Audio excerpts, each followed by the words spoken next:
오늘 본문은 다윗이 비로소 전체 이스라엘이죠.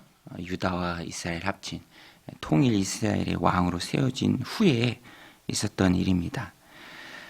다윗이 오늘 본문에서도 고백하는 것처럼 지금까지 다윗의 인생을 이끄시고 또 주인이 되어주시고 이렇게 통일 왕국, 유다만이 아니라 통일 이스라엘의 왕으로 세우신 분이 바로 하나님이시죠. 다윗은 도망자 신세를 살았습니다. 도망자 신분이었죠. 그런 다윗을 하나님께서 들어서 이스라엘의 왕으로 세워주십니다. 물론 그 가운데 왕으로서 연단되어지는 시간은 다윗에게 있었죠. 그러나 분명한 것은 하나님의 은혜가 그를 붙들고 또 하나님의 은혜가 그를 이스라엘의 왕으로 세웠다라는 것입니다. 다윗이 이것을 깨닫습니다. 왕이 되니 또 주변에서 왕으로 대우해 주는 사람들이 많이 있었죠. 오늘 본문 11절에도 보면 두루왕 히람이 다윗의 집을 지어줍니다. 두루왕 히람이 다윗에게 사자들과 백향목과 목수와 석수를 보내매 그들이 다윗을 위하여 집을 지으니. 전에는 무시당하는 사람이었지만 이제는 명실상부한 이스라엘의 왕이 되어서 전체 이스라엘 다스릴 때에 주변 나라에서 알아서 다윗을 잘 모시더라라는 것입니다. 그때 다윗이 무엇을 느끼고 깨달았습니까? 12절에 보면 다윗이 여호와께서 자기를 세우사 이스라엘 왕으로 세우신 것과 그의 백성 이스라엘 위하여 그 나라를 높이신 것을 알았더라. 이웃 나라에서 경비를 다 대서 집을 세워주고 그러는 것이 자기가 잘나서 그런 것이 아니라 하나님께서 이스라엘을 높이신 것이다. 또 자기를 세워주셔서 이스라엘 왕으로 하나님이 삼아주신 거다. 자기에게 있는 모든 일의 근원, 그 이유를 하나님의 은혜로 돌리는 다윗의 참 선한 모습입니다. 주님의 은혜 때문이다라고 다윗이 깨닫고 고백하는 것이죠. 하나님께 영광을 돌리는 아름다운 모습입니다. 오늘 우리도 다윗처럼 이러한 모습이 있어야 합니다. 내가 지금 이 땅을 또 하나님 주신 은혜로 살아가는 것을 우리가 늘 기억하고 또 그 모든 영광을 하나님께 돌리는 것. 하나님이 하셨습니다. 하나님 베푸신 은혜입니다. 하나님 베푸신 은혜 때문에 내가 살아갑니다. 라고 고백하는 것이 성도의 바른 모습이죠. 그런데 뒷부분에 가서 보면 똑같이 통일 이스라엘의 왕이 된 것, 다윗은 그것을 하나님의 은혜로 보고 하나님께 감사했습니다. 하나님께 영광을 돌렸습니다. 그런데 다윗이 이스라엘의 왕이 되었다 함을 듣고 전혀 다른 반응을 보이는 사람들이 있습니다. 바로 세상 사람들이죠. 17절에 보면 이스라엘이 다윗에게 기름을 부어 이스라엘 왕으로 삼았다 함을 블레셋 사람이 듣고 블레셋 사람들이 다윗을 찾으러 다 올라오매 다윗이 듣고 요새로 나아가니라.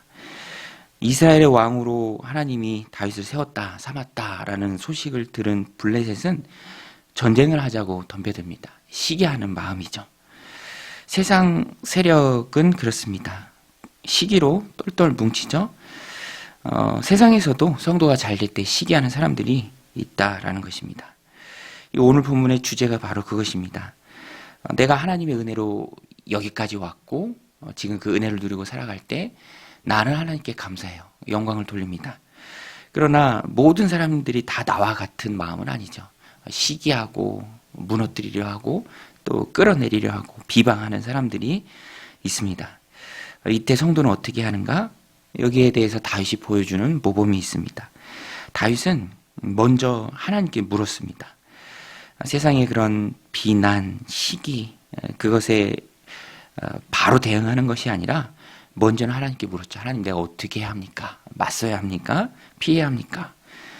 그래야 하나님 주시는 확신이 있습니다. 19절에 보면 다윗이 묻습니다. 다윗이 여호와께 여쭈어 이르되 내가 블레셋 사람에게로 올라가리까 여호와께서 그들을 내 손에 넘기시겠나이까 하니 여호와께서 다윗에게 말씀하시되 올라가라 내가 반드시 블레셋 사람을 내 손에 넘기리라 하신지라. 다윗은 확신을 가지고 그래서 블레셋 사람들에게 나아갈 수 있고요. 또 확신을 가지고 나아갈 때 승리합니다.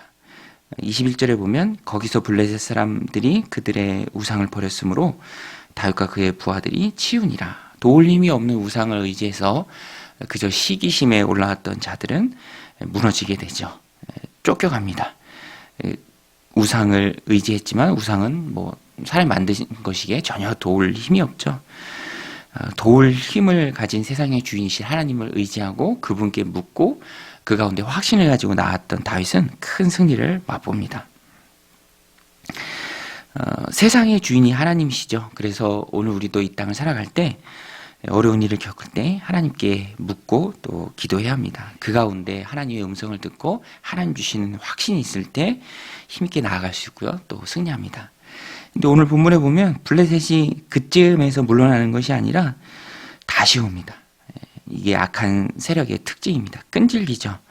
쉽게 단념하지 않습니다. 또 끈질기게 올라오죠. 그때 다윗은 어떻게 합니까? 이번에도 역시 물어요. 그리고 이번에는 하나님께서 구체적으로 말씀하실 때 또 구체적으로 그 말씀에 순종합니다. 성경에 보면 하나님께 묻고 또 물은 것에 받은 그 음성에 그 명령에 구체적으로 순종하는 모습이 같이 나옵니다. 그래서 우리가 해야 할 것은 묻고 물었을 때 하나님 말씀하신 그것에 구체적으로 순종하는 데까지 나가야 합니다. 다윗이 그것을 잘했죠. 그래서 오늘 말씀에도 보면 하나님께서 구체적으로 지금 나가지 말고 어디에 숨어서 기습을 하라 라고 하나님 말씀하셨는데 그 말씀에 그대로 순종합니다. 그때 하나님이 큰 승리를 주시죠. 25절에 보면 이에 다윗이 여호와의 명령대로 행하여 블레셋 사람을 쳐서 게바에서 게셀까지 이르니라. 명령대로 행하여 이 말씀이 우리 마음 가운데 와닿습니다. 오늘 우리도 하나님 주신 귀한 인생을 살아갈 때 오늘 말씀은 아주 단순 명료합니다. 지금까지 이끄신 분이 바로 하나님이시다. 여기까지 살게 하신 분이 바로 하나님의 은혜다. 그것을 기억하고 하나님께 감사하는 것. 그러나 그 은혜를 세상은 시기하죠.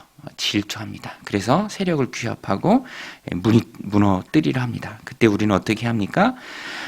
일일이 먼저 대응하기보다는 하나님께 여쭈어야 합니다. 묻는 신앙이죠.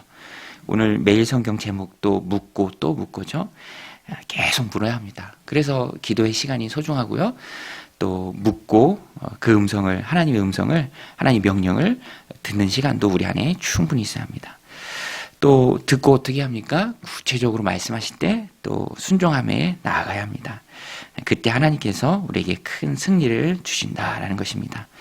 오늘 이 말씀 또 다윗의 모범 이 교훈 마음에 새기고 하나님 주시는 은혜에 감사하고 또 은혜 가운데 살 때도 직면하는 어려움들이 많이 있죠.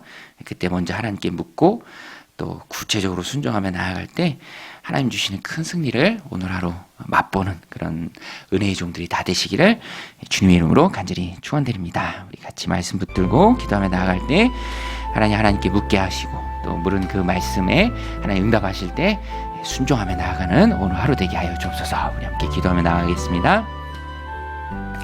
하나님 아버지, 오늘도 주님 전에 나오게 하시고 또 기도하게 하심에 감사를 드립니다. 여기까지 인도하신 분이 하나님이신 줄 우리가 말씀을 통해서 또 고백합니다. 하나님 은혜로 내가 이곳까지 왔음을 기억합니다. 그 은혜에 감사하며 모든 영광 하나님께 올려드리는 다윗과 같은 삶을 살아가게 하여 주시옵소서.